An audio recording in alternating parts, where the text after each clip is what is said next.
Bom dia, bom dia a todas que já entramos, né? Ainda tem gente entrando aí. Oi, Betina, vamos ver você novamente.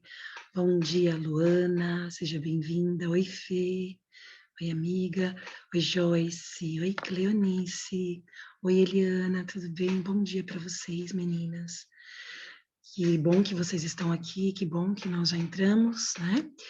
E enquanto as meninas vão entrando, então, que nós possamos ir nos aquecendo, né? Esses dias têm sido frio, mas que Deus possa estar conosco, aquecendo os nossos corações, possamos ter um dia, né? Já estamos começando um dia na companhia de Jesus e é um momento muito especial, não é verdade?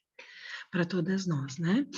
Então, quero dar as boas-vindas aí para você que entrou, que está aqui conosco em mais um encontro da Escola do Mestre para Mães, né? Que bom que você está aqui. Eu queria falar algumas coisas, né? Estou esperando um pouquinho para ver se a gente tem mais gente entrando, porque são alguns avisos, né? Falando também sobre o Escola do Mestre para Mães. Então,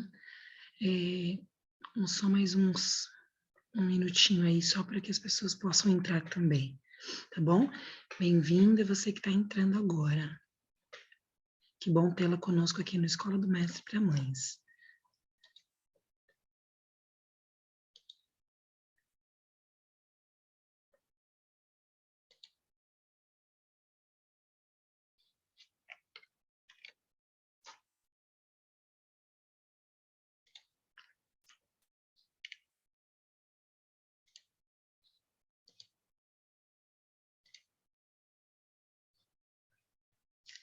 Bom, meninas, enquanto todos vão entrando, depois no final a gente também vai ter mais avisos e a gente pode reforçar aquilo que for informado aqui, tá bom? Então, mais uma vez, quero dar as boas-vindas a vocês, né? E agradecer pela companhia de vocês nesse dia frio, nesse dia friozinho, mas que com a graça de Deus a gente está junto aqui para justamente buscar mais de Deus, aquilo que Ele tem para nós, né? Então, que nós temos hoje, nós estamos aqui justamente a Escola do Mestre, né?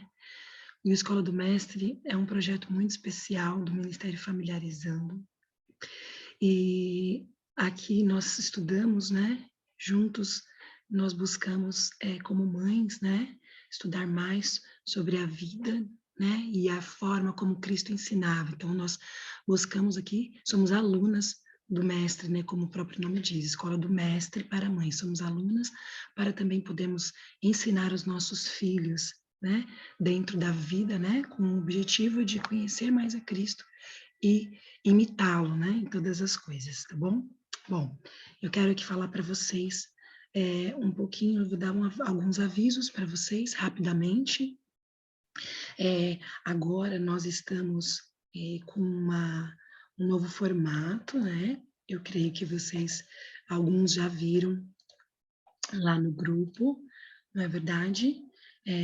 Nós temos hoje o estudo, né, do livro Desejado de Todas as Nações, tá bom? Não teremos o projeto Mães de Oração, tá bom? Nos encontros de terça-feira, tá? Só que ele continua, tá bom? Ele não acabou. Então, esse estudo do projeto de Mães de Oração, com as duplas de oração, tá? Ele vai ser continuado lá nos nossas vigílias individuais, na nossa vigília mensal, e também é um estudo para que a gente possa fazer individualmente, tá? Então, nós continuaremos estudando sobre oração, mas com o livro Use e Pede Mais, porque como foi informado, o livro Oração será traduzido pela Casa Publicadora, mas ainda não está traduzido, né? Está no projeto de tradução deles, tá bom? Então, que vocês possam estudar o livro Use e Pede Mais individualmente, e nós teremos esses momentos de oração nas nossas vigílias, tá bom? Nós não teremos, então, mais as orações unidas também nas terças-feiras, né? A oração unida, vocês sabem que é aquele momento onde todos nós participamos em oração, certo? Então, essa oração unida a gente vai deixar para as vigílias. Nós teremos agora, não só nas vigílias, perdão, mas teremos também a oração unida, com uma novidade, né? A gente quer lançar para vocês agora, nós teremos na sexta-feira, toda sexta-feira, às 5 horas da manhã, sabe aquele grupo de pedidos de oração que nós temos? Então, nós teremos, então, ali, dentro do grupo mesmo, o nosso momento com a oração unida, tá? A gente quer lançar para vocês o seguinte, lá no Telegram tem como você fazer chamada. Então, toda sexta-feira, 5 da manhã, por lá pelo Telegram mesmo, nós faremos a chamada e no grupo Pedidos de Oração, nós teremos esse momento de oração unida, tá bom? A terceira coisa que eu quero falar para vocês, não sei se todo mundo viu, mas eu quero falar sobre o GAV. Bom, o que é o GAV? O GAV é um projeto, né, nascido no ano de 2019, lançado através do Ministério Familiarizando também, então é um projeto do Ministério Familiarizando, e ele tem como objetivo justamente apoiar as famílias interessadas na verdadeira educação. Então, GAV significa Grupo de Apoio à Verdadeira Educação. O que é a verdadeira educação? A Ellen White fala, né, inclusive no livro Educação, que a verdadeira educação é buscar restaurar Deus, né, restaurar a imagem de Deus em nós. Então, é algo maravilhoso, né, que muitas famílias têm buscado, experimentado. E justamente buscar esta restauração da imagem de Deus em nós a partir de 4 pilares, que é a Bíblia, a natureza, o trabalho útil, as experiências da vida. Nós já estudamos sobre esse assunto da verdadeira educação aqui na Escola do Mestre para Mãe. Se você não participou, não viu, entra lá no ministeriofamiliarizando.org, tem lá todos os nossos áudios, né, as gravações dos nossos estudos, e tem lá tudo sobre a verdadeira educação também. E para que então nós possamos realizar para que a gente possa ter esse apoio à verdadeira educação, o grupo GAV, ele vem com objetivos muito baseados nessas fontes, nesses pilares, né? Que é a Bíblia, a natureza, a experiência da vida e o trabalho útil. Então, a gente tem encontros presenciais, onde a gente desenvolve o serviço ao próximo, tem contato com a natureza, o trabalho manual, tem um aprendizado prático e tem também socialização. Lá no grupo foi disponibilizado uma ficha, tá bom? Foi disponibilizado uma ficha, um cadastro, lembra? Do GAV, explicando para vocês como que funciona o GAV, o que que é, e pedindo para você preencher essa ficha. Preencha essa ficha, tanto você que quer participar de algum GAV, como quem já participa, tá bom? Preencha também, porque vai ser muito importante, dessa forma a gente pode direcionar você ao GAV mais próximo da sua região, tá certo? O grupo lá no Telegram, né? Quero dar aí para você os últimos avisos, que o grupo lá no Telegram, como foi informado pela Marili, ficará aberto apenas às terças-feiras para interação. Então, se você tem um pedido de oração, um agradecimento, algo a colocar, pode usar o grupo hoje, que vai ficar aberto durante todo o dia, tá bom? Coloque ali os seus pedidos de oração, para que a gente possa estar orando também. E como eu disse, nós vamos retomar então o estudo do livro Desejado de Todas as Nações a partir do capítulo 9, onde nós tínhamos parado, né? Nós tínhamos estudado até o capítulo 8, e hoje nós temos o estudo 14 com o capítulo 9 do Desejado de Todas as Nações. Tá legal? Então fique aí, fique atento, que já já a gente vai começar o nosso estudo com o mestre, tá bom? A escola do mestre. Agora eu quero pedir para que nós possamos fazer nossa oração, tá bom? Teremos a oração inicial e eu quero convidar minha amiga Eliana, que já está aqui. A Eliana é uma amiga especial que eu conheci aqui na Escola do Mestre e ela foi minha dupla de oração num momento difícil para mim, inclusive, e foi muito especial tê-la como uma dupla de oração. Então, quero agradecer, Eliana, que você possa ser abençoada por Deus a cada dia, tá bom? Vamos orar aí para que possamos dar início ao nosso estudo, tá bom? Bom dia. Bom dia, Pai querido.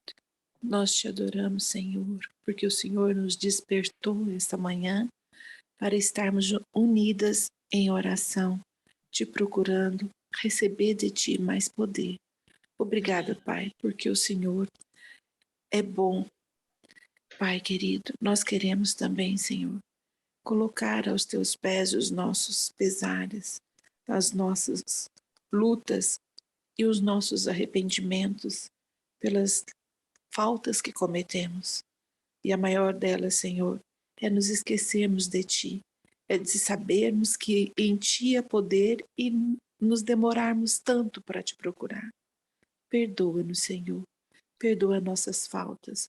Perdoa a nossa rebeldia, Senhor. Paizinho querido, nós Te amamos e queremos estar contigo diariamente. Queremos fazer a Tua vontade. Mas para que isso aconteça, Senhor, nós, além da nossa vontade de estar contigo, queremos ser aceitos por Ti e receber o Teu Santo Espírito. Envia-nos, o Senhor, a porção necessária para esse dia. A Tua palavra será aberta, Senhor, e o nosso coração precisa estar vazio para receber as Tuas novas. Amém. Trabalhar com o nosso coração, entender o que o Senhor tem a nos dizer. Por isso, nós Te rogamos, Senhor, tenha misericórdia de nós. Abençoe a cada um de nós que veio até aqui te procurar, para que não saiamos desse encontro, Senhor, da mesma forma que entramos. Que sejamos trabalhadas, que sejamos, Senhor, reconciliadas contigo através do sangue de Jesus, que já foi derramado na cruz, e já temos essa esperança de estarmos contigo. Abençoe-nos também, Senhor, para que todas as nossas preocupações sejam colocadas aos teus pés, para que o Senhor as resolva para nós, porque o Senhor sabe desde o princípio até o fim de todas as coisas. Paizinho querido, nós te amamos, nós te louvamos e te bendizemos. Em nome de Jesus. Amém, Senhor. Amém, amém. Obrigada, Eliana. Deus abençoe. Nada. Amém. Agora ficamos com o estudo. Marili e Joyce. Obrigada, gente. Bom dia.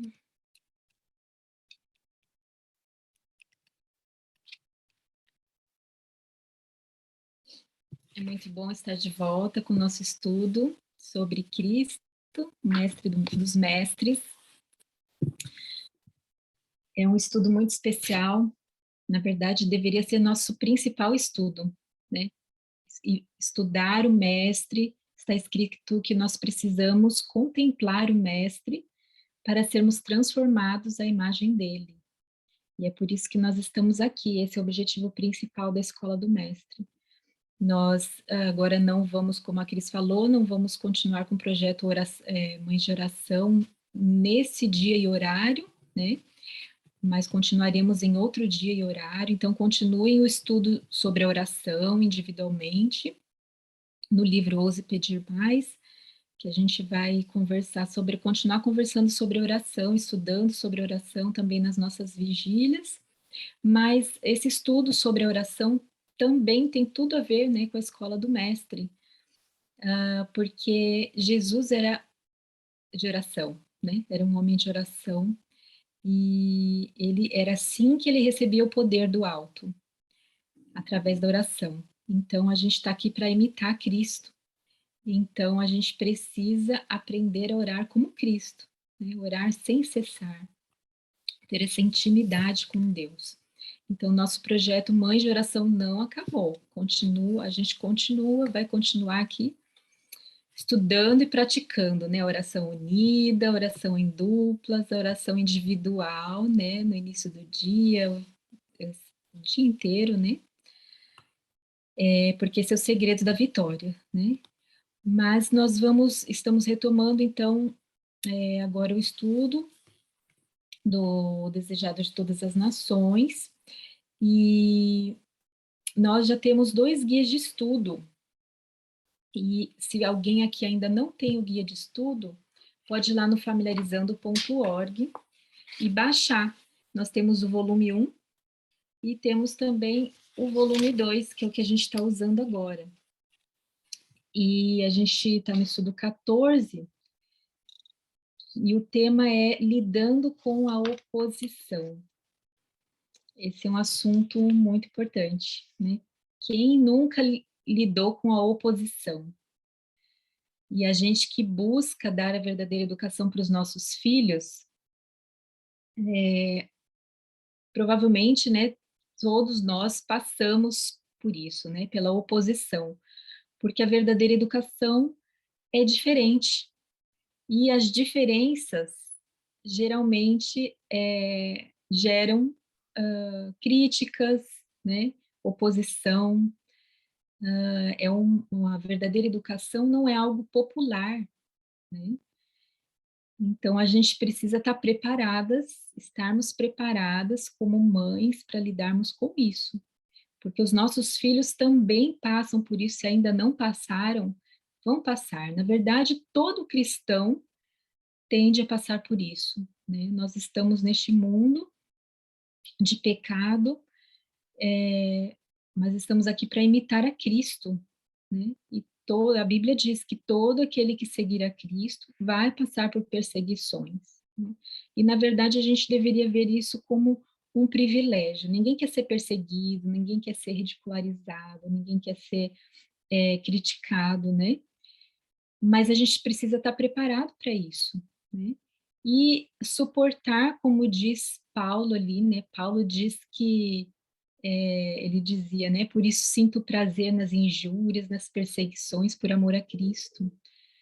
Quanta coisa, quanto problema, né? Quanta perseguição Paulo passou, mas ele estava sempre louvando a Deus, né? Então ele sabia lidar com a oposição. E a gente precisa aprender, por isso que a gente está estudando esse assunto. Se você tem o guia de estudo, acompanhe comigo, então. Toda terça-feira tenha sempre em mãos aí o guia de estudo, a Bíblia, o livro, O Desejado de Todas as Nações. Se você não tem o livro Desejado de Todas as Nações, você pode acessar pela internet, né, ou pelo aplicativo EGW Writings. No guia de estudo, lá no início, tem a explicação de como que você pode conseguir isso aí. A primeira pergunta ali no nosso guia de estudo, eu alterei um pouquinho. Ontem eu passei de novo o guia de estudo, porque eu vi que a pergunta não estava assim muito bem formulada, né? Então, eu melhorei aí essa primeira pergunta, e ali diz assim: como era o comportamento dos líderes da igreja na época de Jesus, dos irmãos de Jesus e de muitos outros que conviviam com ele em sua juventude? Então, no estudo, nós vimos aqui no estudo 8 do nosso guia 1, volume 1, o tema religião de fachada. Então, quando nós estudamos esse assunto aqui, esse tema, nos primeiros capítulos do Desejado de Todas as Nações, a gente viu um pouquinho sobre esse assunto, né, sobre o comportamento, como que era o comportamento dos líderes da igreja, do povo de Deus em geral naquela época. Então, a gente vê que, infelizmente, não era conforme o ideal de Deus, né? E aqui nesse capítulo, no capítulo 9 do Desejado, tem mais alguns detalhes sobre esse tipo de religião que eles tinham. No capítulo 8, a gente viu um pouquinho sobre isso também, né? E aqui a gente vê, quem tiver feito aí seu estudo pessoal, tiver feito as anotações, pode compartilhar, tá bom? É só levantar a mãozinha e que aí a gente dá a palavra para vocês. A gente vai tentar assim, fazer o estudo até umas 6h10, né, gravando, a gente está gravando para compartilhar com quem não pode estar aqui, mas se alguém se sente assim, inibido, né, para compartilhar experiências, opiniões, ou fazer perguntas, tirar dúvidas, por estar sendo gravado, né, às vezes pode acontecer. Então, depois, a partir de umas 6h10, né, a gente termina às 6h30, aí você pode participar, tá bom? Mas quem quiser comentar enquanto a gente está fazendo o estudo aqui, fica à vontade. Então, como que era o comportamento do povo de Deus, né? Do povo da igreja verdadeira, da igreja de Deus, naquela época? No Desejado de Todas as Nações, eu estou seguindo a paginação do aplicativo, tá? Na página 52, no parágrafo 3, está escrito que eles eram exclusivistas. que é uma pessoa exclusivista? Aqui explica, né, nesse próprio parágrafo mesmo, diz que eles criavam um muro de separação, muro de divisão, né? Então eles eram egoístas, recebiam muitas bênçãos de Deus, tinham a verdade, eram depositários da verdade, mas eles ficavam com aquilo tudo só para eles, não queriam compartilhar com os outros, que eles consideravam gentios, né, ímpios e indignos, né, de receberem o que eles recebiam. Então eles eram exclusivistas. Que mais que eles eram? Na mesma página, no parágrafo 4, diz que eles não tinham tato para falar com as pessoas. Aqui está falando especificamente dos irmãos de Jesus. Então, Jesus tinha irmãos, mas aqui diz que, pelo que diz aqui, a gente entende que eram irmãos só por parte do pai José, e não por parte de Maria, né? Então, dá a entender que eles eram meio-irmãos.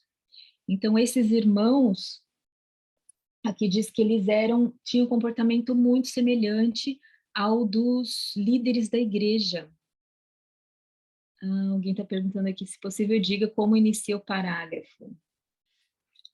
Eu vou citar vários parágrafos, vai ficar meio difícil a gente dizer, né, de cada parágrafo. Eu vou dizer assim pelo número, tá? Conforme está o aplicativo ali, 52.3 ou 52.4. E aqui diz que eles tinham um comportamento muito parecido com o dos fariseus, dos líderes da igreja. Então, eles não tinham tato para lidar com as pessoas, né? Então, os irmãos de Jesus, por exemplo, aqui diz, no parágrafo 52.4, que se você tem um livro, se você usa o livro, você pode, antes do nosso encontro aqui na terça-feira, você pode fazer como eu fiz aqui, que a paginação é diferente, né? Então, você compara com o site, com o aplicativo, não sei se dá para ver. Então, aqui do lado de cada parágrafo, eu anotei a paginação do aplicativo, para a gente poder falar a mesma língua aqui, né? Porque cada um talvez use algum material diferente, né? Um material diferente. Então, assim fica mais fácil, tá? Então, aqui diz que eles falavam asperamente, os irmãos de Jesus, né? Com os pobres e degradados. Então, eles também tinham esse mesmo sentimento de exclusivismo, né? De se achar melhores do que os outros, né? Que mais? No parágrafo 53.3, página 53, parágrafo 3. Jesus era mal compreendido dos irmãos, né? Ali, o parágrafo começa assim. Ali diz que eles eram estritos e zelosos, porque eles dizimavam até a hortelã, o endro e o cominho. Isso está lá em Mateus 23 também. Está errado a gente dizimar, naquela época eles dizimavam de uma forma diferente da gente, né? Eles plantavam, né? Então eles dizimavam de tudo que eles plantavam. E eles eram tão estritos, né? Os líderes da igreja, os fariseus, né? Os rabis, que eles dizimavam até as coisas mínimas, como os temperinhos, né? Da horta. E Jesus diz lá em Mateus 23 que não está errado isso. O problema não era esse. Não está errado a gente ser fiel nos mínimos detalhes, muito pelo contrário. Deus diz que quem é fiel no pouco também é fiel no muito, né? Mas o problema é que eles se preocupavam com esses detalhes mínimos, mas com as coisas maiores eles não se preocupavam. Quais eram essas coisas maiores, né? Abre lá sua Bíblia em Mateus 23. Esse capítulo é um capítulo assim muito triste, né? Porque ele mostra a realidade da igreja de Deus naquela época. E a gente tem que ler tudo que a gente lê na Bíblia. 1 Coríntios 10, se eu não me engano, diz que a gente deve tudo que foi escrito para nossa orientação. Então, a história do povo de Deus sempre se repete. Então, tudo que a gente lê aqui, a gente tem que pensar, essa pode ser a minha realidade, essa pode ser a realidade da nossa igreja hoje, né? Então, ali fala sobre os escribas e fariseus, Mateus 23. E ali Jesus vai dando, repreendendo, né, eles, e no verso 23 ele fala, né, que eles dizimavam até a hortelã, o endro, o cominho, mas desprezam os preceitos mais importantes da lei. Quais que eram esses preceitos mais importantes da lei? O que diz aí na sua Bíblia?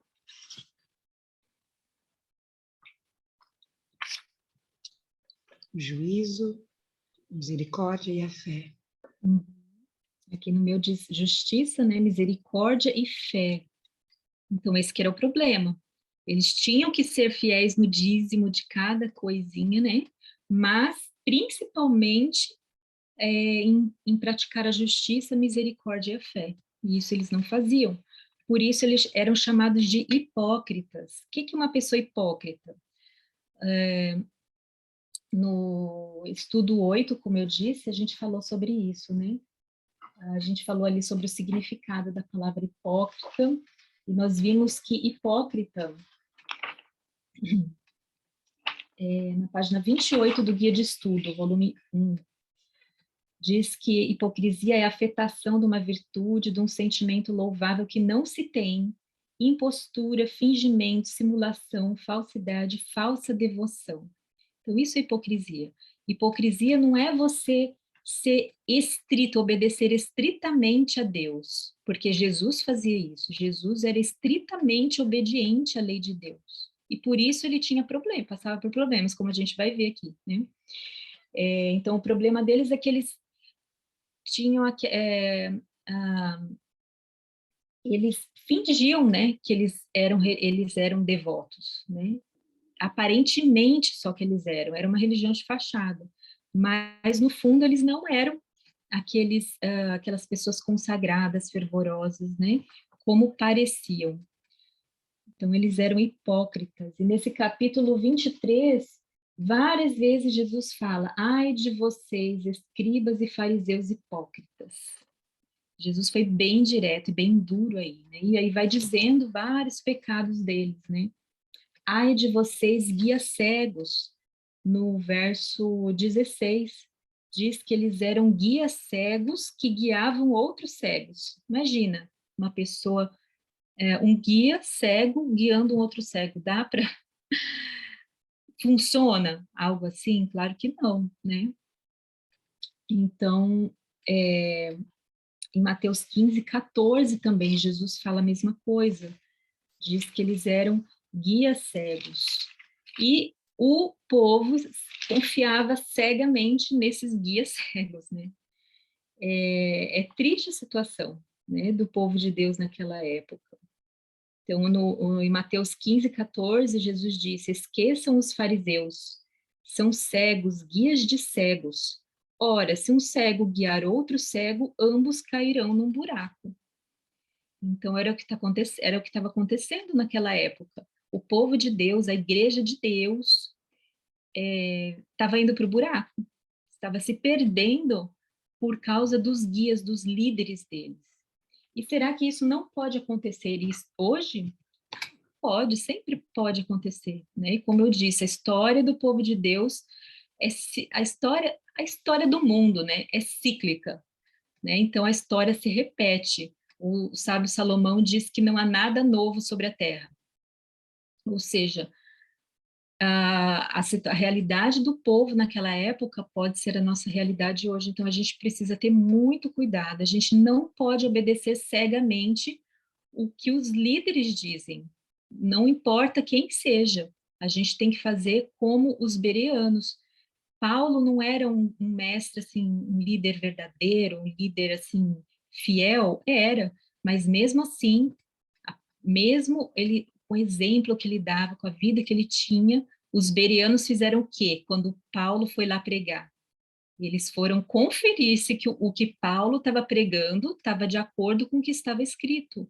Então, a gente precisa aprender a fazer isso, né? A gente não pode confiar cegamente em ninguém, nenhum líder, seja pastor, seja quem quer que seja, né? Professor, em mim, não confie em mim, eu sempre digo, né?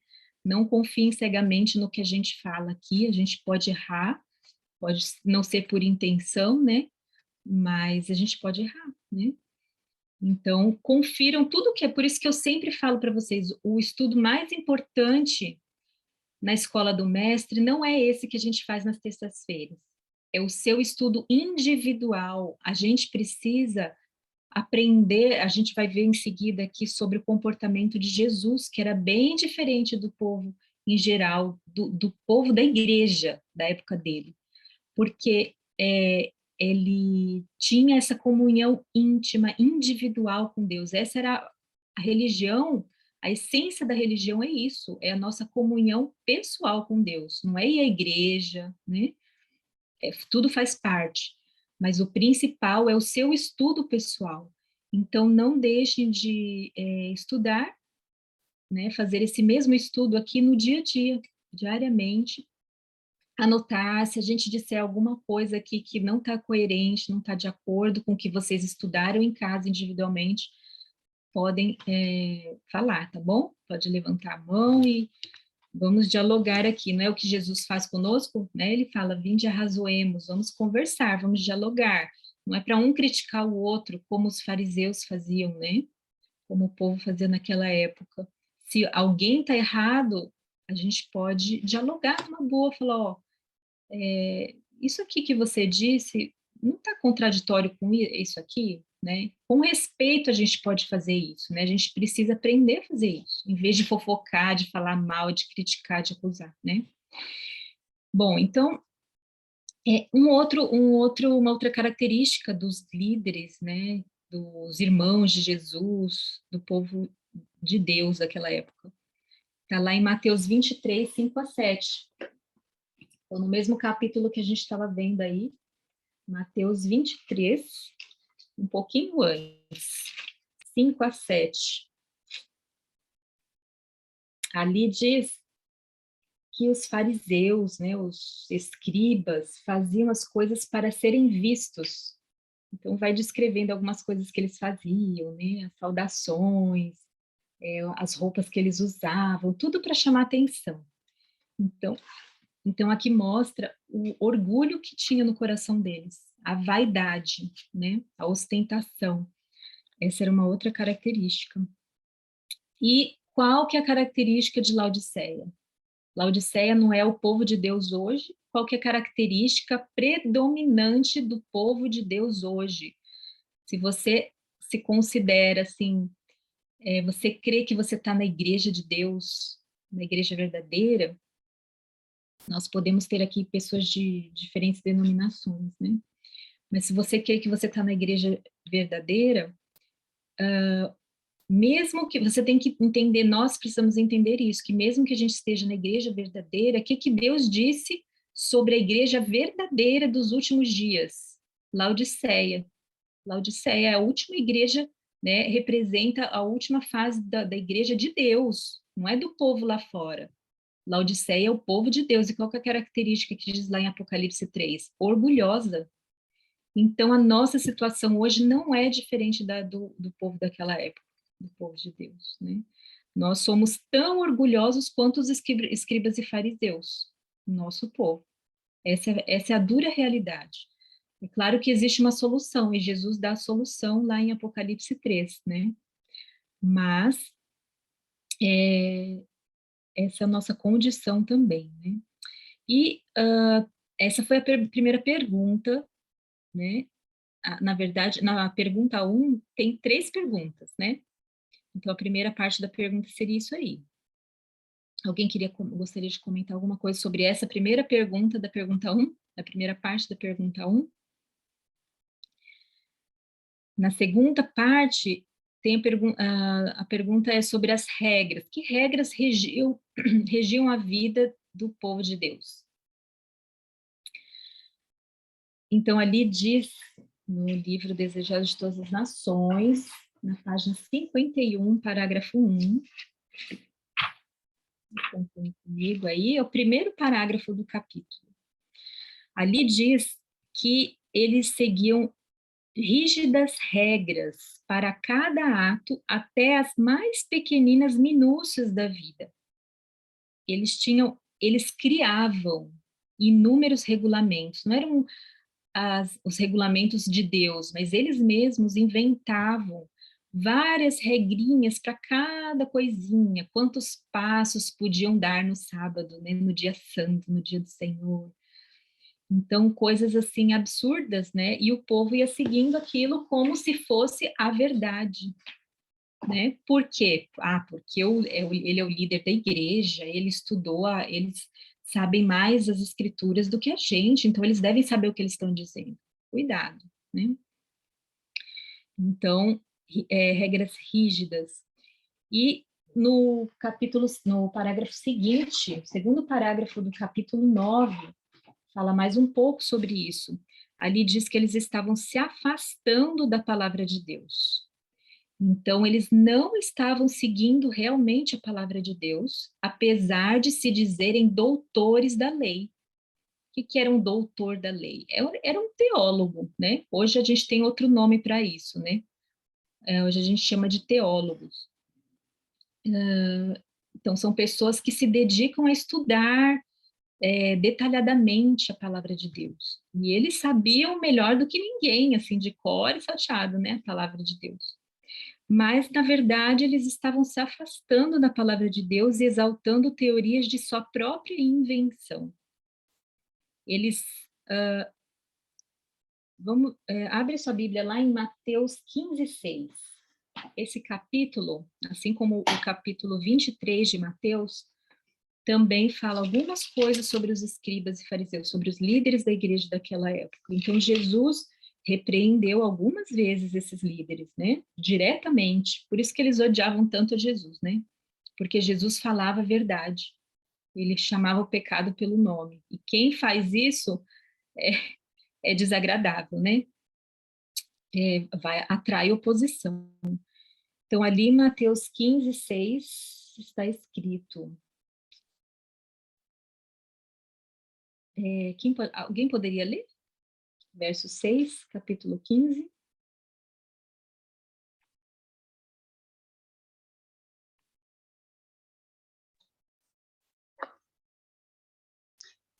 Posso ler? Todo mundo quietinho aí com frio?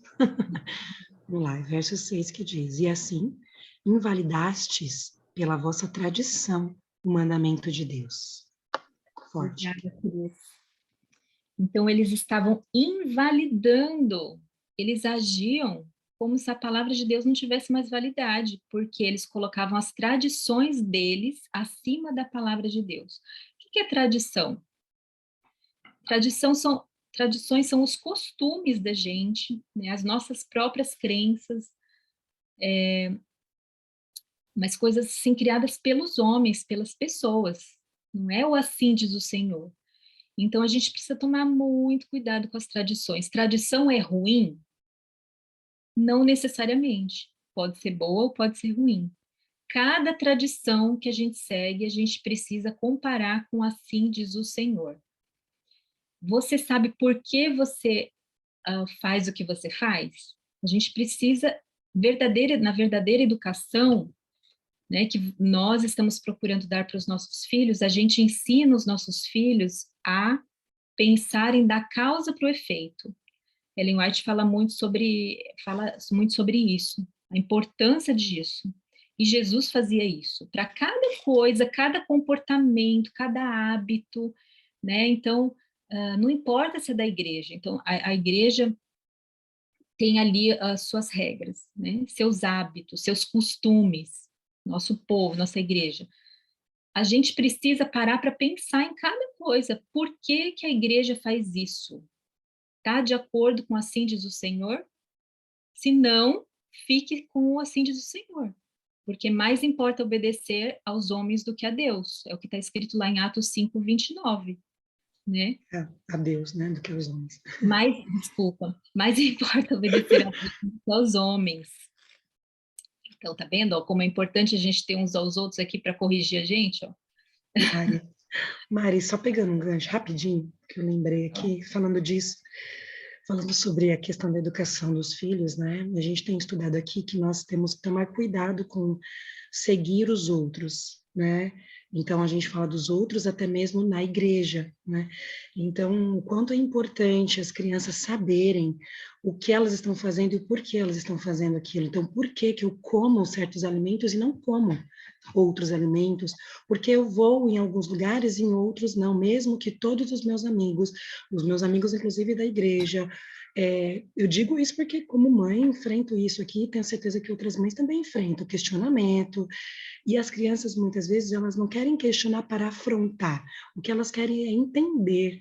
Mamãe, por quê? Né? Rapidamente aqui, citando um exemplo pessoal, quando meu esposo teve um problema de saúde grave, nós mudamos radicalmente a nossa alimentação em pouco tempo, tivemos que tomar uma decisão e as pessoas falavam, tadinho das crianças, nossa, agora não come isso. A gente já tinha, né, assim, uma alimentação um pouco diferenciada por ser vegetarianos. No entanto, a gente ficou muito restrito, né, inclusive para a questão social. Então, nós decidimos naquele momento parar e dar um tempo até da convivência social por conta da questão da saúde dele e se reorganizar como família. E foi um momento muito gostoso, porque eles entenderam por que que eles não comiam aquilo, que era pela saúde, não porque o pai não podia comer porque estava doente, entende? Mas todos nós, como família, estávamos adotando um princípio de saúde bíblico. A gente teve a oportunidade de estudar dentro da Bíblia quais eram os princípios de saúde. Tivemos aí o apoio dos livros de Ellen White sobre saúde.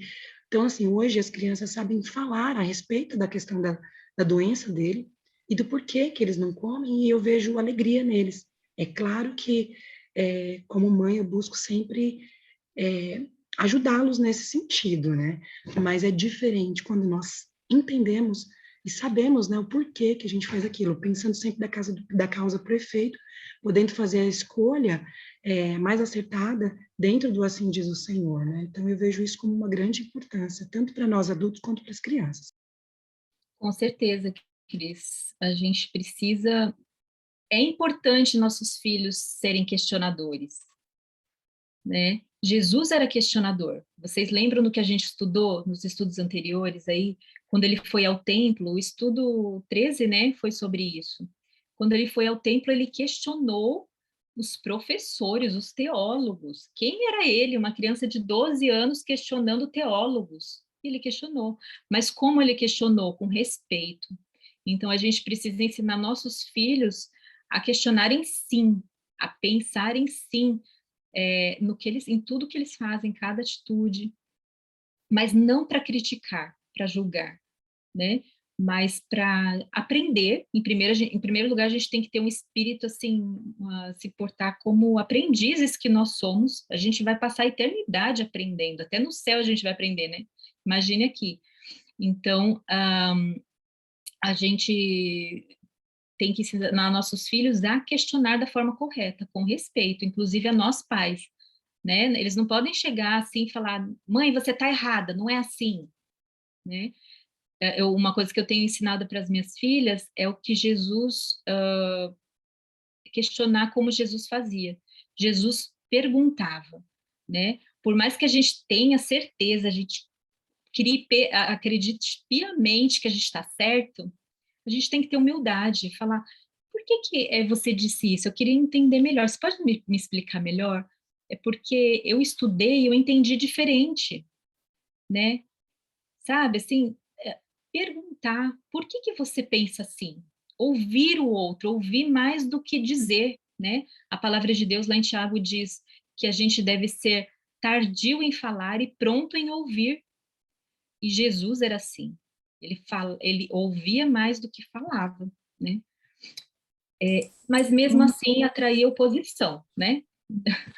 Só complementando aí, aqui no próprio capítulo fala, né, que 54.1, né, que raramente Jesus censurava qualquer mau procedimento dos seus irmãos.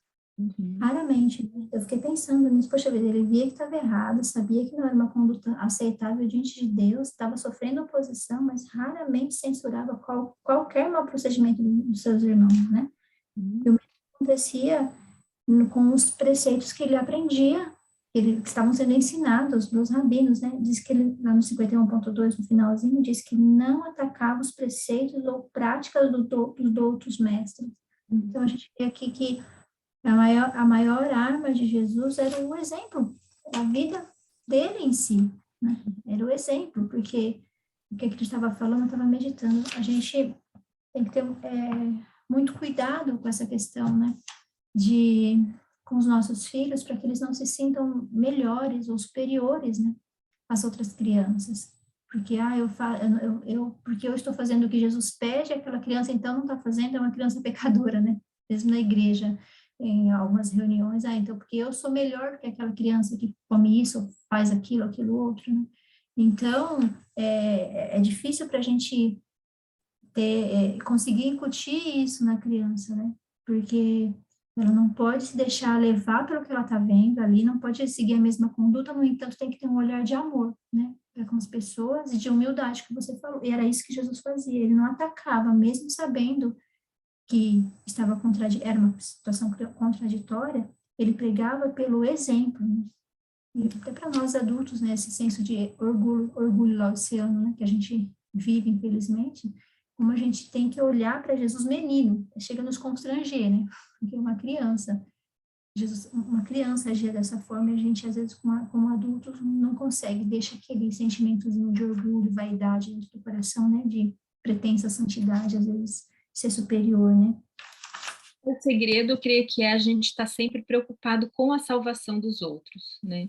Então, Jesus, ele não estava preocupado com o comportamento, com as aparências, simplesmente. Ele estava preocupado com a salvação de cada um. Então, é o que eu já conversei algumas vezes com as minhas filhas, né? Então, já aconteceu, assim, de a gente, né, vai à igreja e elas veem algum comportamento que elas aprenderam em casa que tá em desacordo com a palavra de Deus. E aí elas questionam, fulano fez assim, né? Então a gente precisa ter cuidado quando a gente ouve esses comentários dos nossos filhos para a gente não alimentar a crítica. Então a gente tem que sempre conduzir isso para, né, canalizar isso para o lugar certo, né? Então incentivar os nossos filhos a orarem por aquela, em primeiro lugar, se questionar, né? Será porque às vezes o outro pode estar certo e você pode estar errado, né? Nossos filhos podem estar errados. Então, fazer eles pensarem por que você acha que ele está errado, né? E fazer ele pensar e comparar com o que está escrito, né? E aí, se a gente chegar à conclusão junto com os nossos filhos que o comportamento de alguém lá estava errado realmente, a gente pode orar por aquela pessoa e falar, meu filho, então vamos orar por essa pessoa, porque ela provavelmente não tem a luz que a gente já tem, né? Vamos orar, vamos pensar como que a gente pode ajudar essa pessoa, porque o nosso objetivo deve ser sempre a salvação, né, dos outros. Mas na pergunta 2 a gente vai estudar mais detalhadamente aí sobre o comportamento de Jesus, né? Mas falando das regras aí, das tradições. Você já parou para pensar em algumas tradições que você segue? Por exemplo, costumes assim muito comuns que praticamente todo mundo faz, né? Então vou citar alguns aqui, não quero escandalizar ninguém, mas eu não vou dizer assim o que eu acho, tá? Eu vou dizer o que está escrito. Então, por exemplo, um costume, comemorar aniversário. Por que vocês comemoram aniversário? Como vocês comemoram aniversário? Como surgiu essa tradição? É uma tradição, né? Não é um assim diz o Senhor, né? Tá errado, tá certo? Então, o que a Bíblia fala sobre aniversário? Vocês sabem? Tem uma ou duas ocasiões que a Bíblia se refere à festa de aniversário. E são, assim, com referência a governantes pagãos, né? Uma vez, Herodes, se eu não me engano, Herodes, fala que ele estava fazendo uma festa de aniversário, né? Comemorando ali o seu aniversário. O que a Wikipédia diz, né? sobre aniversário, sobre a tradição da festa do aniversário. Você já leu lá? Se não, eu incentivo que você leia. Por que que você comemora, se é que você comemora assim, né? Aniversário com bolo, com velas e com presentes. De onde veio isso? Né? Tá em acordo ou desacordo com assim diz o Senhor? O que a palavra de Deus, o que os profetas de Deus dizem sobre isso, né? Então se você for lá na Wikipédia, você vai ver a origem da festa de aniversário é pagã, né? Que as velas estão ligadas a algo assim algo espiritualista, né? Presentes, né? Ali Ellen White, que nós cremos como sendo uma profetisa do Senhor, né? Nós adventistas do sétimo dia cremos que ela é uma profetisa do Senhor para os nossos dias. E ela diz que ela não aceitava receber presentes de aniversário, e ela explica o porquê. Porque o dia do aniversário, quem que deveria ser o centro no dia do aniversário? O que a gente faz no aniversário para merecer parabéns? O que você fez? Nada, né? Quem fez alguma coisa, se tem alguém que fez alguma coisa, foi Deus, foi Ele que deu a vida para a gente, não foi?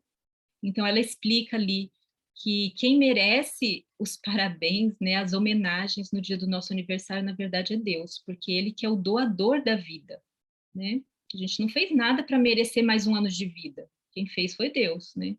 Então, ela diz assim, que só aceitava presentes no dia do aniversário se a pessoa que ia dar permitisse que ela doasse aquele presente para os necessitados, né?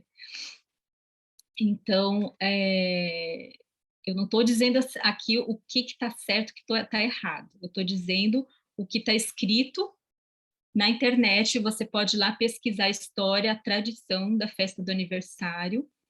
Você pode ir lá nos escritos de Ellen White, na Palavra de Deus, pesquisar esse assunto e chegar a uma conclusão. Você não precisa, se você chegar a uma conclusão de que uma tradição, determinada tradição, não é coerente com assim diz o Senhor, você não precisa seguir. Por mais que ela seja comum, seja popular, mas todo mundo faz. Eu tenho um amigo que diz assim, que a filha dele às vezes falava assim, pai, mas todo mundo faz, todos os meus amigos fazem. Aí o pai dela falava para ela, mas você não é todo mundo? Então a gente tem que ter essa consciência, a gente é povo santo, sacerdócio real, nação escolhida, né? É o que diz ali em 1 Pedro, né? Então precisamos questionar as tradições. Outra tradição, não quero polemizar aqui, eu só estou despertando assim algumas questões para a gente pensar, porque é fácil a gente olhar para Jesus, para os escribas, os fariseus, falarem, nossa, como eles eram cri-cris, né? Como que horror, né? Ficar criando um monte de tradição. Mas tem coisas hoje que se a gente quer tradições nossas, que se alguém questiona, a gente já fica de orelha em pé, né? Já se ofende, já acha estranho. Peraí, essa pessoa é fanática, essa pessoa é extremista. Então, quer ver uma coisa que talvez você ache estranho? Quantas refeições você faz por dia? Então, 3 refeições é o nosso, assim, a nossa tradição, não é? E se alguém viesse para você e falasse assim, não, o melhor são 2 refeições por dia, como você reagiria? Você ia estranhar, ia falar que é um absurdo? Não, ninguém faz isso. A gente tem que ter muito cuidado com isso, porque a palavra, a voz do povo não é a voz de Deus, ao contrário do ditado popular, né? Geralmente é o contrário. Então, se todo mundo faz, cuidado, né? Não estou dizendo que está certo ou está errado, mais uma vez estou dizendo aqui. Mas é para você pensar, por que você faz 3 refeições por dia? Por causa do que está escrito na palavra de Deus, das orientações dadas aos profetas de Deus, ou porque é um costume, uma tradição? Mais uma vez, se você for pesquisar ali o espírito de profecia, você vai ver que o ideal são 2 refeições. É o que está escrito, não é o que eu acho. Estou falando o que está escrito, né? Eu já pesquisei sobre esse assunto. Ali está escrito assim que em alguns casos, em algumas exceções, né, seria melhor 3 refeições, principalmente para trabalhadores braçais, né? Mas se você for fazer uma terceira refeição, que seja algo bem leve, tipo uma fruta, né? Na hora antes de dormir. Então, você vê como é fácil a gente se deixar levar pelo que a maioria faz, né? Só que tudo isso são questões individuais. Então, só porque eu estou falando aqui, quer dizer que você vai ter que fazer 2 refeições? Não, né? Ninguém te obriga a nada. Você tem livre-arbítrio. Cada um de nós temos livre-arbítrio. Mas a gente precisa estar ciente, né, do que a gente faz, né? Não pode ser como um boi, se deixar levar. Maria vai com as outras, né? Fazer o que os outros fazem só porque... então, é uma decisão... eu tenho uma amiga que também busca praticar, né, a verdadeira educação, que quando as filhas dela questionavam: ah, mãe, mas todo mundo faz, todos os meus amigos fazem, todo mundo na igreja faz. Ela falava assim: você não é todo mundo, você é da família tal. Então, ela sempre enfatizava isso: nós somos a família tal, a gente tem as nossas próprias regras, né? Claro, conforme as regras de Deus, né? A gente não é todo mundo. A gente tem a liberdade para pensar e agir. Deus respeita isso. E nós precisamos respeitar. Então, por exemplo, eu falei aqui sobre a questão do aniversário. Não importa o que você pratica, o que nós praticamos, a gente precisa respeitar o outro que pratica diferente, seja aquele que comemora ou aquele que não comemora, né? Quanto às refeições, não importa se você faz 2 ou 3 refeições, isso é individual, é pessoal. Respeite o que faz diferente, não critique, não julgue, né? Pode falar, irmã Betina. Vovó Betina, que bom te ver de novo aqui. Tá com saudade da senhora. Bom dia para vocês todas, né? Um pouquinho rouca, que está muito frio aqui. Então, eu estava pensando, Marili, sobre essa questão da gente festejar o aniversário dos nossos filhos, né? Mas eu acho, assim, que a gente poderia usar um pouco a nossa criatividade e fazer algumas coisas, assim, propor algumas alternativas, né? No dia do aniversário, quem sabe fazer um passeio no zoológico, se tiver um zoológico perto, ou quem sabe fazer um piquenique em família, né? Porque é importante as crianças verem que a mamãe considerou o dia do aniversário como assim um dia de gratidão e um encontro com os amigos. Então poderia se convidar esses amigos para um piquenique, né? E assim ser um dia diferente, porque senão às vezes a criança fica assim um pouco, ela se sente realmente assim um pouco ET, né, como a gente fala, se não acontece nada no dia do aniversário dela, né?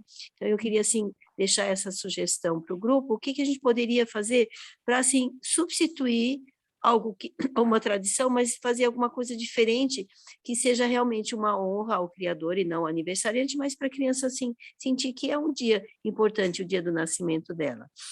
O que vocês acham?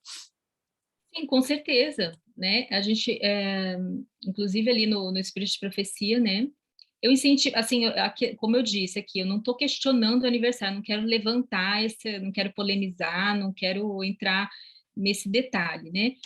Porque não é essa questão aqui. Eu só falei disso para vocês perceberem como às vezes a gente está apegado às tradições e a gente pratica sem pensar por que eu pratico, né?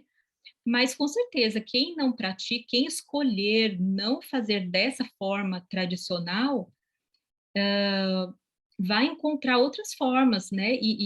O Espírito de Profecia nos orienta a não seguirmos qualquer que seja o feriado, como o mundo segue, como o mundo pratica. Mas ela também fala, assim, que esse deveria, como a vovó Betina falou, deveria ser um dia diferente também, né? Para os nossos filhos realmente não se sentirem assim tão, né, ETs, né, como a vovó Betina disse, né? Então a gente pode, a gente precisa Nós que buscamos dar uma educação diferenciada para os nossos filhos, a gente precisa usar a nossa criatividade. Muitas vezes a gente vai precisar, porque muitas vezes a gente vai fugir ao padrão, né? E às vezes a gente quer tudo pronto, tudo mastigado, né? Mas a gente precisa aprender a pensar. Para a gente ensinar nossos filhos a pensarem da causa para o efeito, a gente precisa fazer isso, né? Aprender a pensar da causa para o efeito, aprender a raciocinar, aprender a criar, né? Ana, pode falar. Bom dia. Olha, eu estava aqui a ouvir e lembrei-me que na altura que o Matias fez 4 anos, vocês conseguem me ouvir? Sim. Ok. Fez 4 anos e eu estava, preocupada com essa questão do aniversário e eu estava a pedir a Deus uma sugestão, uma ideia para saber o que fazer. E eu lembrei-me, decidi juntar os amigos e em vez de dizer, que questão das prendas, não falei em relação às prendas, mas disse que se eles quisessem trazer alguma coisa, que trouxessem para oferecermos, e mostrei um projeto da ADRA, que é para ajudar as crianças, então disse que todas as coisas que eles quisessem trazer, ou alguma oferta que quisessem trazer, nós iríamos enviar para crianças que não têm, para várias coisas. Então mostrei o catálogo da ADRA, mandei o link para as várias famílias e mostrei que eles podiam escolher, as próprias crianças podiam escolher se queriam dar para comida, para coisas, para material escolar, para água, para meninos órfãos, tinha lá as várias, eram 7 coisas. E nós fizemos um cartaz, o Matias ajudou-me a fazer um cartaz para mostrar esses desenhos lá no dia. Então nós fizemos o aniversário como gratidão a Deus e usamos esse dinheiro que as pessoas trouxeram para enviar para essas crianças. E eu consegui perceber que ele ficou com muita alegria por poder fazer isso para outras crianças e graças a Deus ele não ficou assim triste por ver os outros meninos noutros aniversários a receber presentes e ele não sentiu essa diferença, ficou feliz por poder estar a oferecer aquele presente e contar as moedas para dar àquelas crianças. E consegui, fiquei feliz por Deus ter orientado, e mesmo no próprio dia houve várias mães que não são adventistas nem cristãs sequer, que disseram que tinham gostado muito e que ficavam felizes por haver essa iniciativa e que achavam positivo para as crianças. Então fiquei muito feliz e muito grata a Deus. Sim. Obrigada, Ana. Com certeza, assim, a Bíblia diz, né, que melhor é dar do que receber. Então, é o que eu tenho procurado ensinar para as minhas filhas, né? Em vez da gente ficar esperando receber, porque no dia do aniversário, né, eu fui criada assim. Então, quando era criança, eu ficava ansiosa para chegar o meu aniversário, para quê? Para eu receber, né? Então, em vez da gente o aniversário poderia ser, os filhos podem ter expectativa quanto ao aniversário, mas de repente a gente poderia incentivá-los nesse dia não a ficar esperando receber, mas ficar esperando ansiosamente por esse dia, porque esse é o dia que eu vou dar. Os nossos filhos precisam ter prazer, mais prazer em dar do que em receber. Então, a gente pode tornar esse um dia, como a Ana falou, né, um dia especial, assim, que a gente vai levar nossos filhos. Por exemplo, eu lembro no aniversário que eu levei minha filha, quando era pequena, minha mais velha, num orfanato. Minha filha nasceu no dia 24 de dezembro, então, na véspera de Natal.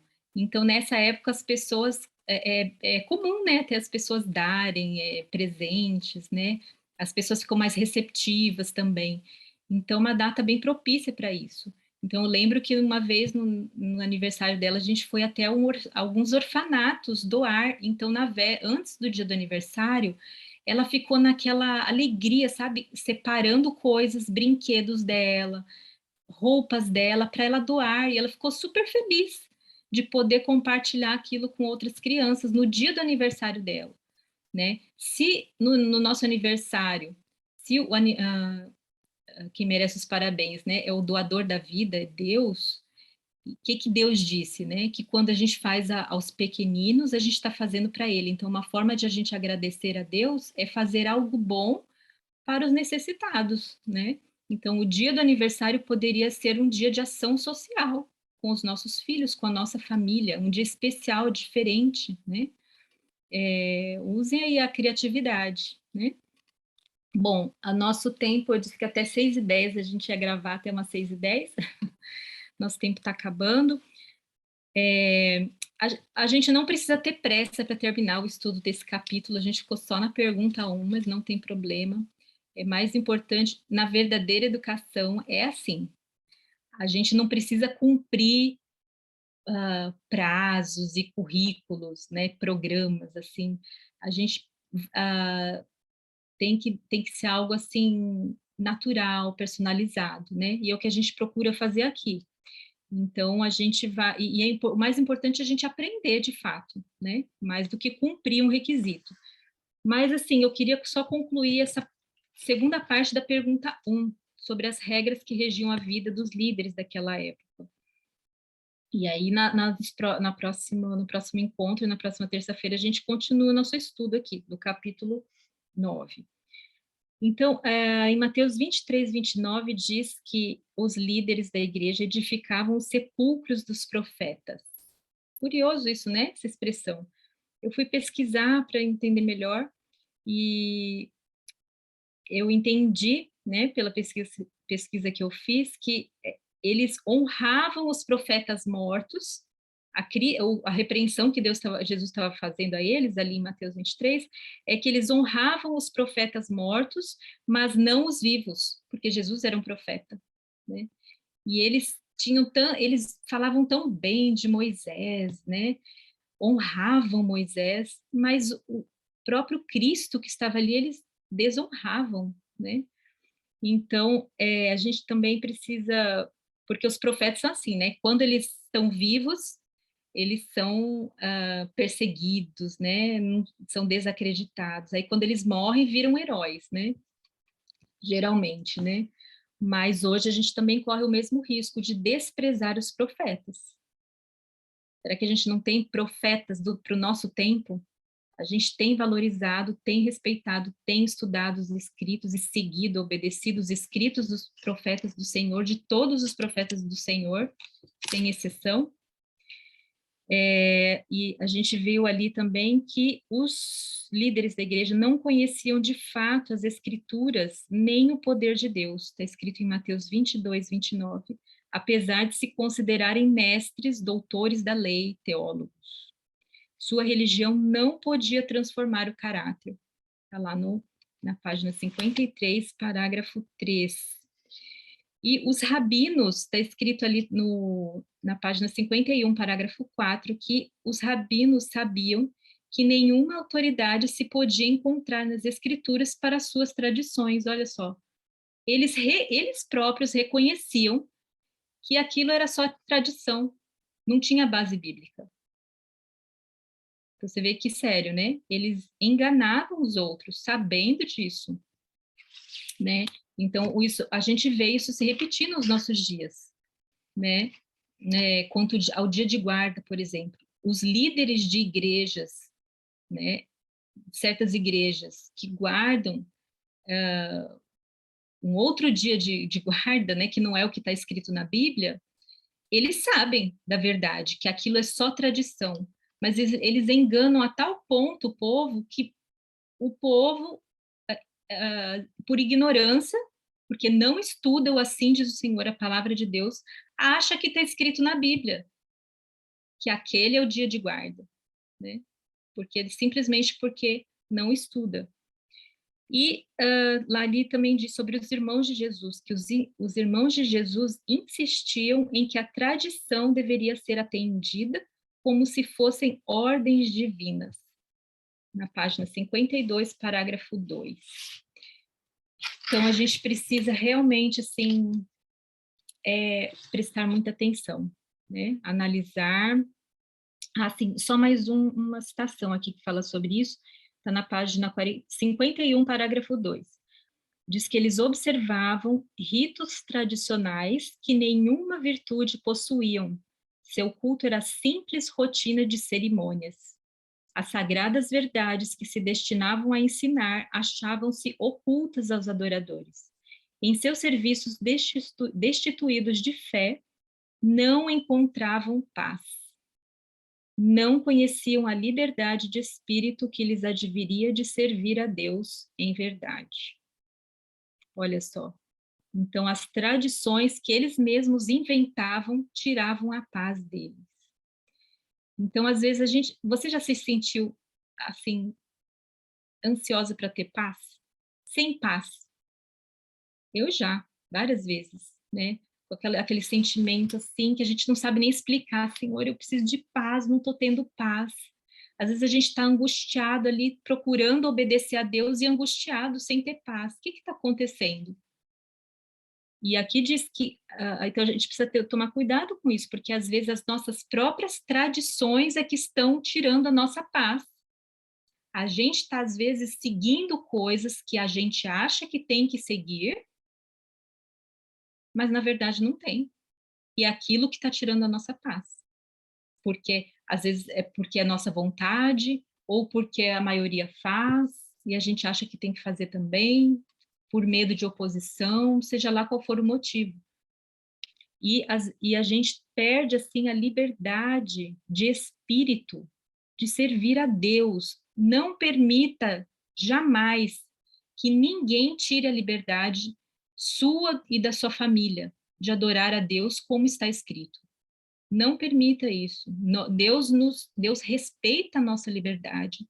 Ele nos deu liberdade. Ninguém pode chegar para você e dizer para você fazer de outro jeito né, diferente do que está ali na palavra do Senhor.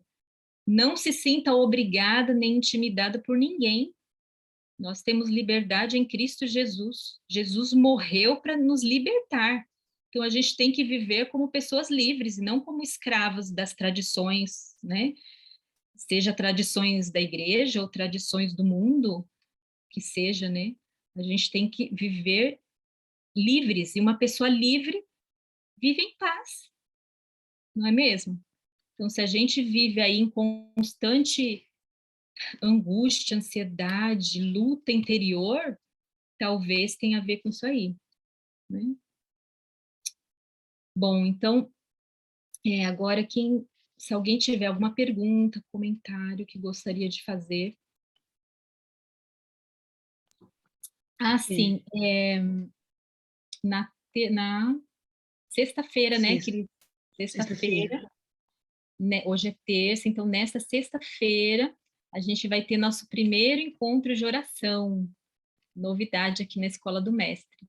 Então, além dos nossos encontros na terça, que vão ser agora só para o estudo, né?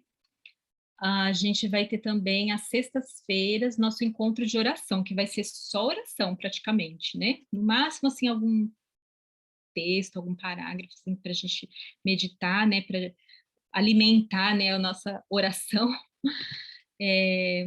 Mas vai ser para oração unida, como acho que vocês já conhecem, né? Onde cada uma pode participar, né? Então, na sexta-feira, 5 horas, tá bom?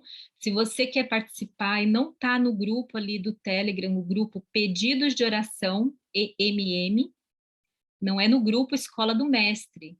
Você tem que entrar no grupo Pedidos de Oração, EMM, que é onde a gente coloca só os pedidos de oração e agradecimento e respostas às orações, né?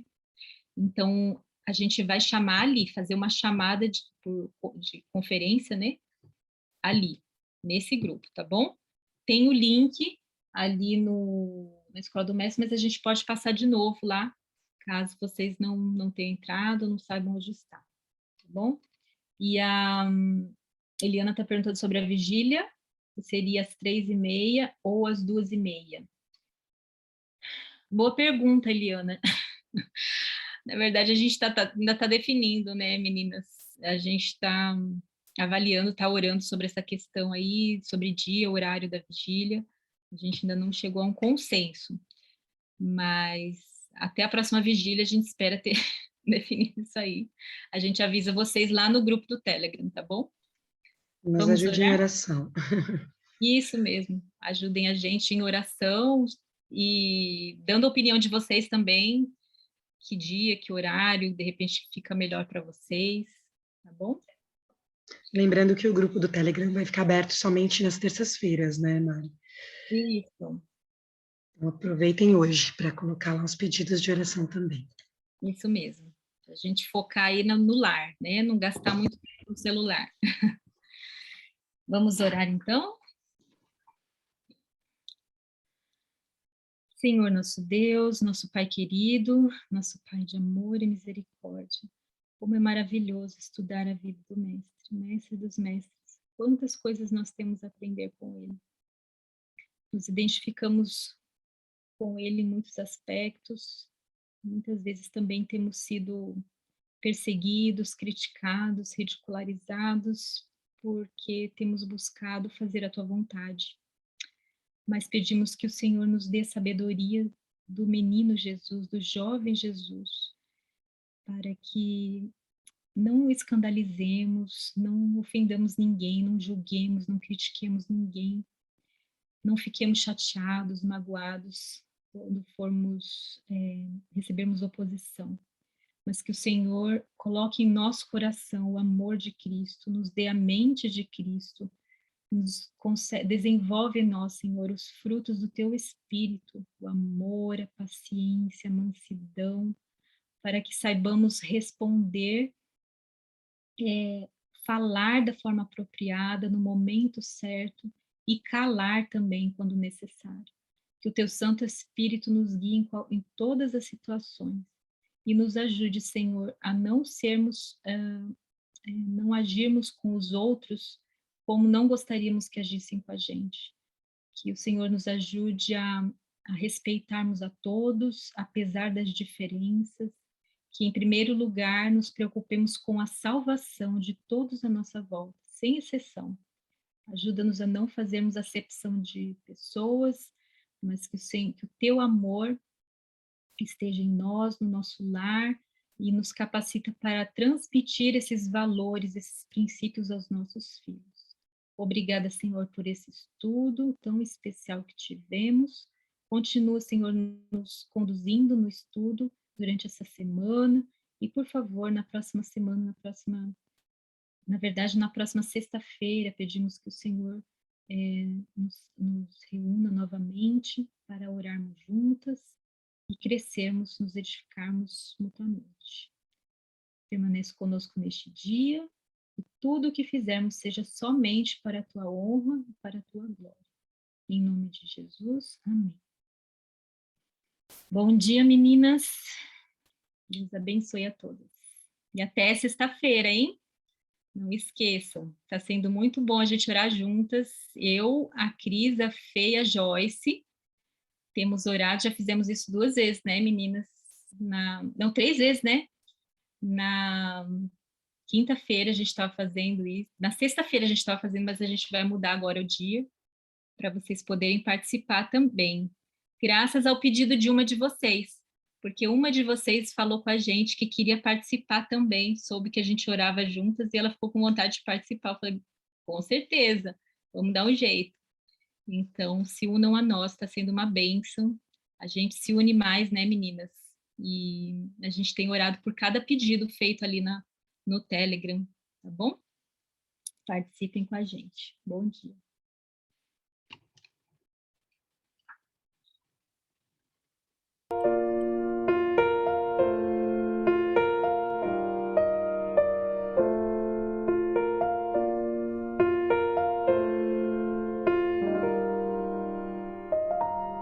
Na escola do mestre aprendi a amar de corpo, de alma e mente ao Senhor, como folhas de outono, espalhar a mensagem, orar, vigiar e servir ao Senhor, ter a cada manhã minha hora tranquila.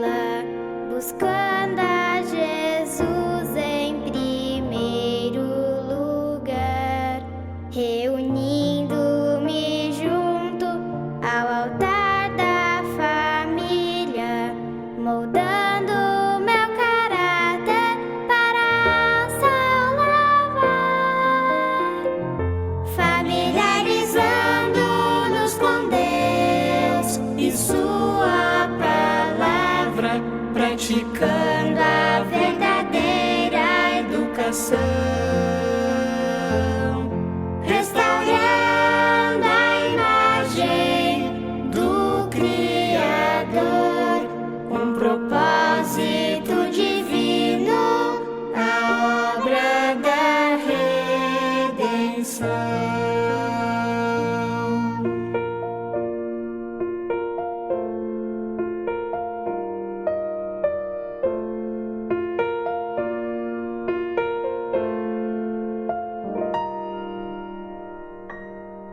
A primeira lição deve ser conhecer e compreender a vontade de Deus, lendo seus atributos nas coisas que fez.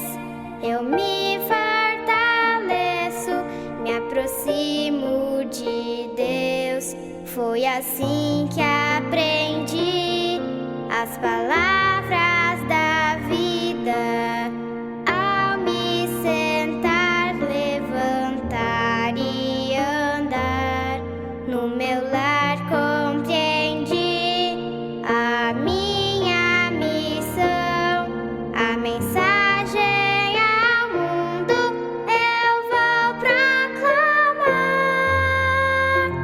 familiarizando-nos com Deus e sua palavra, praticando a verdadeira educação, restaurando a imagem do Criador, um propósito divino, a obra da redenção, familiarizando-nos com Deus e sua palavra, praticando a verdadeira educação, restaurando a imagem do Criador, um propósito divino, a obra da redenção.